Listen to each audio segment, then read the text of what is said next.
Hello all of you, कैसे हैं आप लोग। आई होप आप सब बढ़िया होंगे, घर में होंगे। अभी तो थोड़ा लॉकडाउन की वजह से पढ़ रहे हैं तो घर में ही रहिए। तो आज जो हम लोग चैप्टर डिस्कस करेंगे उसका नाम है डेप्रिसिएशन। क्लास 11th के बच्चों के लिए बात करेंगे। अगर आपको ये वीडियो पसंद आती है तो आप इसे देख सकते हैं। आप मेरे चैनल पे और भी वीडियोज़ है क्लास 11th की, उसे देख सकते हैं।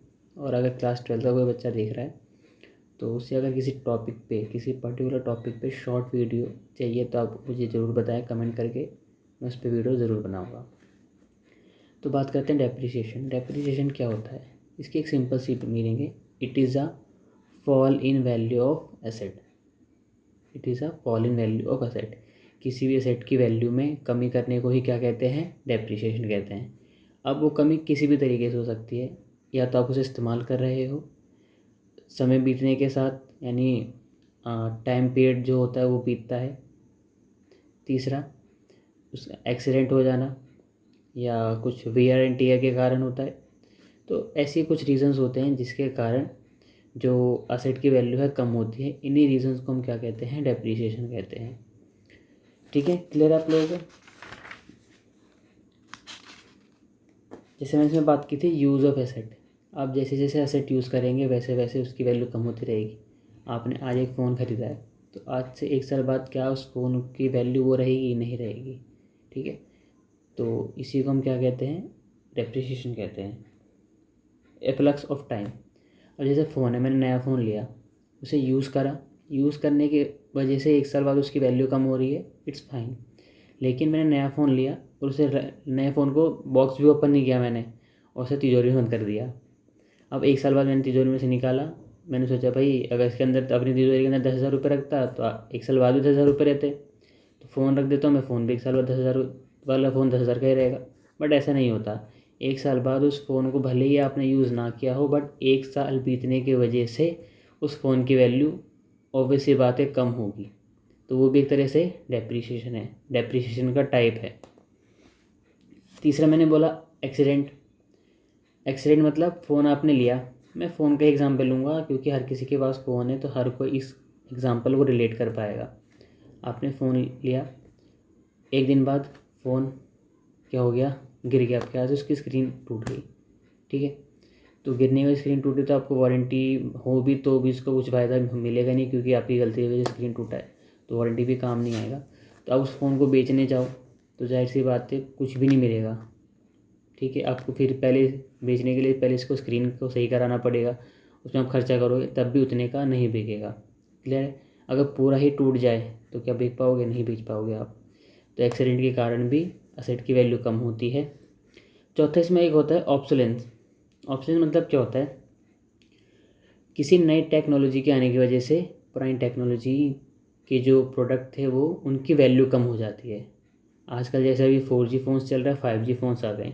जब 5G नेटवर्क हमारे इंडिया में आ जाएगा, अभी 5G नेटवर्क नहीं आया, उस पर काम चल रहा है, तो जो 5G फ़ोन्स की डिमांड है बढ़ेगी और 4G फ़ोन्स की डिमांड अपने आप ही कम हो जाएगी। ये मैं फ्यूचर की बात कर रहा हूँ। हम अगर हम प्रेजेंट में देखें, हम 4G फ़ोन यूज़ कर रहे हैं। इससे पहले हमारे घरों में कौन सा फ़ोन यूज़ होता था? 2G या 3G सपोर्टेड फ़ोन। तो आज उन फ़ोन्स की कोई वैल्यू नहीं है, उनकी वैल्यू अपने आप ही कम आ गई क्योंकि हमारी टेक्नोलॉजी अपग्रेड हुई है। ठीक है, तो इसी को हम ऑब्सोलेंस कहते हैं। तो आई होप आपको ये 4 पॉइंट्स क्लियर हो गए होंगे जो जिसकी वजह से डेप्रिसिएशन लगता है। तो मेरा मेन मोटिव था कि मैं शॉर्ट वीडियो रख के ही आपको डेप्रिसिएशन का चैप्टर क्लियर कराऊं। चैप्टर तो क्लियर नहीं करा रहा मैं आपको सिर्फ डेप्रिसिएशन बता रहा था कि डेप्रिसिएशन होता क्या है। अच्छा, एक बात ध्यान रखिएगा कि मुझे एक ऐसे सेट का एग्जांपल बताओ जिसके ऊपर डेप्रिसिएशन नहीं लगता है। कोई भी एक ऐसी एसेट। क्लियर है? अब मुझे कमेंट सेक्शन में बताओ अभी, और मैं आपको इसका आंसर वीडियो के एंड में दूंगा। ठीक है, कि ऐसी कौन सी एसेट है जिसके ऊपर नहीं लगता। वीडियो का आई थिंक एंड होने ही वाला है, तो जल्दी से मैं आपको एक इसमें और पॉइंट बता देता हूँ। डेप्रिसिएशन के 2 मेथड हम लगाते हैं, क्लास 11th की बात कर रहे हैं, स्ट्रेट लाइन मेथड और WDV method. Straight line method में क्या होता है? जो अमाउंट ऑफ डेप्रिसिएशन है वो हर साल सेम रहता है, वो फ्लक्चुएट नहीं करता, चेंज नहीं होता। लेकिन जो WDV मेथड होता है, second method, written down value method, उसमें हर साल जो होती है अमाउंट ऑफ डेप्रिसिएशन चेंज होती है, और चेंज भी होती है रिड्यूस, यानी कि हर साल घटेगी ही, बढ़ेगा नहीं। क्योंकि तो जो WDV मेथड है उसमें हर साल जो डेप्रिसिएशन की वैल्यू है वो डिक्रीज़ होगी, अमाउंट ऑफ डेप्रिसिएशन डिक्रीज़ होगा, लेकिन रेट दोनों में सेम होता है। अगर हम 10% SLM लगा रहे हैं तो WDV भी 10% रहेगा। तो SLM यानी स्ट्रेट लाइन मेथड में जो 10% है वो हर साल अमाउंट ऑफ डेप्रिसिएशन सेम रहेगा, क्योंकि जो स्ट्रेट लाइन मेथड होता है वो ओरिजिनल कॉस्ट पे लगता है। Straight line method original cost पे लगता है। असेट की एक ओरिजिनल कॉस्ट होती है। अच्छा, अभी मेथड पे जाने से पहले हम लोग ओरिजिनल कॉस्ट समझ लेते हैं वो क्या होता है। आप कोई भी असेट खरीदते हो, जब तक वो यूज़ करने लायक नहीं बन जाती है, उसके ऊपर किया गया हर एक खर्च उस असेट की वैल्यू में जुड़ जाता है। क्लियर है? जैसे आप बहुत अमीर हो, आपने कोई प्रोडक्ट, अमीर बिजनेसमैन हो, तो आपको एक प्रोडक्ट था जो इंडिया में अवेलेबल नहीं था, या आपको इंडिया से नहीं लेना था, आपने बाहर से इंपोर्ट कराया। तो इंपोर्ट में एक तो असेट की अपनी कॉस्ट होगी जो आप उस मैन्युफैक्चरर को दोगे, उस कंपनी को दोगे, जो भी बाहर की कंपनी होगी। फिर उसके ऊपर आप इंपोर्ट ड्यूटी, कस्टम ड्यूटी पे करते हो, फ्रेट चार्जेस पे करते हो। ठीक है, अब आपने वो यहाँ पे ले आए, अब आपको उसे यूज़ करने नहीं आता क्योंकि काफ़ी हाई फाई टेक्नोलॉजी की है। तो आपने उसको सीखने के लिए इंजीनियर्स को भी बुलाया जिनको इस मशीन की नॉलेज होती है, इसे कैसे यूज़ करते हैं, आप उनको भी पे करोगे। अब तो ये जो भी आपने खर्चे करे हैं, मशीन की अपनी कॉस्ट हो गई, ठीक है, उसके ऊपर कस्टम ड्यूटी लग गया, इंपोर्ट ड्यूटी लग गई, और भी टैक्सेस लगेंगे, आपने फ्रेट चार्जेस दे दिए, इंजीनियर्स को पैसा दे दिया उसकी कैसे यूज़ करते सीखने के लिए। तो ये जो सारी अमाउंट्स मैं आपको बता रहा हूँ, सारे खर्चे बता रहा हूँ, वो असेट की कॉस्ट में जुड़ जाएगा। असेट की वैल्यू आप वो नहीं लोगे जो आपने उस मैन्युफैक्चरर को पे करी है, फॉरेनर को, वो नहीं है असेट की वैल्यू।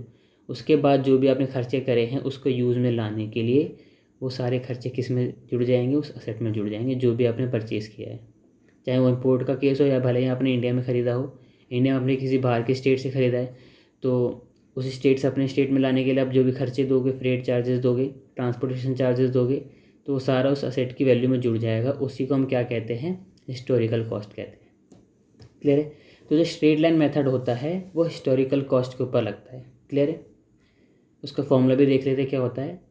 उसमें हम अमाउंट ऑफ डेप्रिसिएशन कैसे लगाते हैं। Amount of depreciation equals to historical cost of asset minus scrap value upon में एस्टिमेटेड यूज़फुल लाइफ।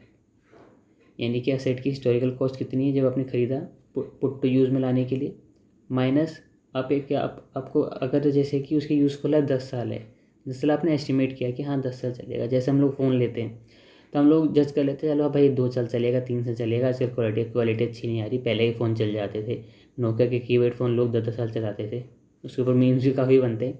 तो आजकल के फ़ोन के एक बार गिर जाए तो टूट जाएगा, उसकी प्रोटेक्शन वगैरह बहुत रखनी पड़ती है, सेफ थोड़ा रखना पड़ता है।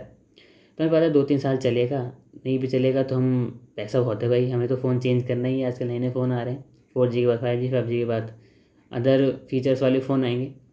तो 2-3 साल तो उसकी एस्टिमेटेड लाइफ होगी उस एसेट की, उस फ़ोन की। ठीक है, तो हमने एस्टिमेट करा है। ठीक है, तो हिस्टोरिकल कॉस्ट बता दिया minus scrap value. Scrap value क्या होता है, जब 2-3 साल बाद आप फ़ोन यूज़ करने के बाद उसे जितने भी रुपए का बेचेंगे, चाहे 1 रुपये का बड़े वाले को बेचेंगे तो 10 रुपये 20 रुपये जो भी दे, या आपने किसी पर्सन को दे दिया जिसे वैसा फ़ोन चाहिए हो, उसे महंगा फ़ोन नहीं लेना, सस्ता फ़ोन चाहिए कॉलिंग वगैरह के लिए, उसका काम चल जाएगा।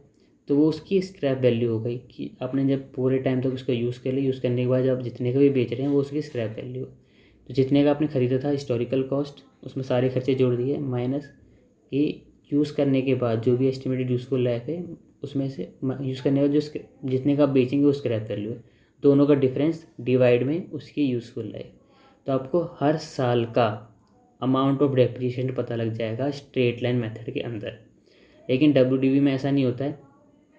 रिटर्न डाउन वैल्यू मेथड में क्या होता है, जो हिस्टोरिकल कॉस्ट है उसमें से हम लोग डेप्रिसिएशन माइनस करते हैं। सपोज 10%, कोई एक आपने फ़ोन लिया 10,000 का है, उस पर 10% का WDV लगा, तो 1 लाख का 10% 10,000। तो अब उस फ़ोन की वैल्यू क्या होगी 1 साल बाद 90,000। तो अब अगले दूसरे साल जो डेप्रिसिएशन लगेगा वो 90,000 पे लगेगा, 1 लाख पे नहीं लगेगा। क्लियर है?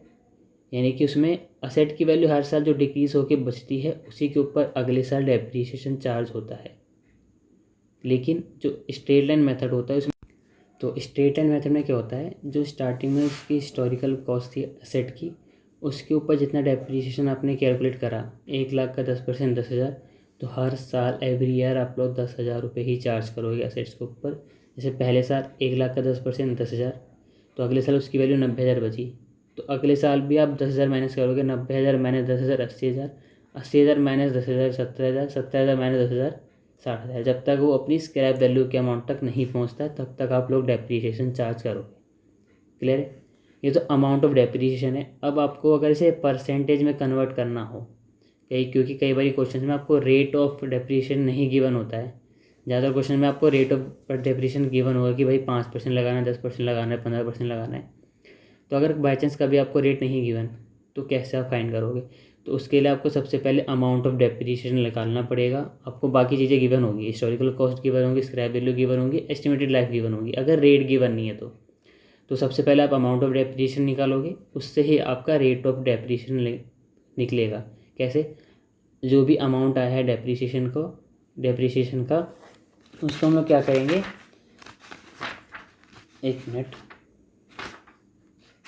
इसमें पॉइंट रह रहा है। हाँ, तो जो अमाउंट ऑफ डेप्रिसिएशन जो भी निकल के आएगा वो तो 1 साल का है, उसको हम लोग जो हमारी असेट्स की टोटल हिस्टोरिकल कॉस्ट है उससे डिवाइड कर देंगे, इनटू 100 कर देंगे, तो हमारा परसेंट निकल के आ जाएगा। ठीक है? तो अगर रेट ऑफ डेप्रिसिएशन आपको नहीं गिवन है तो सबसे पहले आपको अमाउंट ऑफ डेप्रिसिएशन निकालना पड़ेगा, उसके बाद आपका रेट ऑफ डेप्रिसिएशन निकलेगा, जो कि है amount of depreciation divide by total cost of asset into 100। Clear है? बाकी WDV मेथड में कुछ खास नहीं है उसमें। अब मैंने आपको जैसे बताया, हर साल डेप्रिसिएशन की वैल्यू रिड्यूस होगी, और उसमें एसेट रिड्यूस होने के साथ साथ अमाउंट ऑफ डेप्रिसिएशन भी रिड्यूस होगा, क्योंकि रिड्यूस होने के बाद जो वैल्यू बचती है उसके ऊपर हम डेप्रिसिएशन चार्ज करते हैं। हर बार ऐसे ही चलता रहता है। क्लियर है आप लोगों को? तो इसमें और कोई पॉइंट रह रहा है? हाँ, तो अब वीडियो को यहीं पे एंड करते हैं। एंड करने से पहले मैंने आपको बोला था कि ये आप मुझे बताना कि ऐसी कौन से सेट है जिसके ऊपर डेप्रिसिएशन चार्ज नहीं होता है। तो अगर आपने पहले ही वीडियो पॉज करके अभी भी चाहें तो आप वीडियो पॉज करके कमेंट कर दिए, अगर आपको कर दीजिए, अगर आपको पता है तो मुझे बहुत अच्छा लगेगा कि आप लोग मेरी वीडियो अच्छे से देख रहे हैं और उसमें पार्टिसिपेशन भी कर रहे हैं। तो उसका सही आंसर है लैंड की वैल्यू कभी भी डिक्रीज़ नहीं होती, उसके ऊपर कभी भी डेप्रिसिएशन नहीं लगता है, उल्टा उसकी वैल्यू हर साल इंक्रीज़ ही होती है।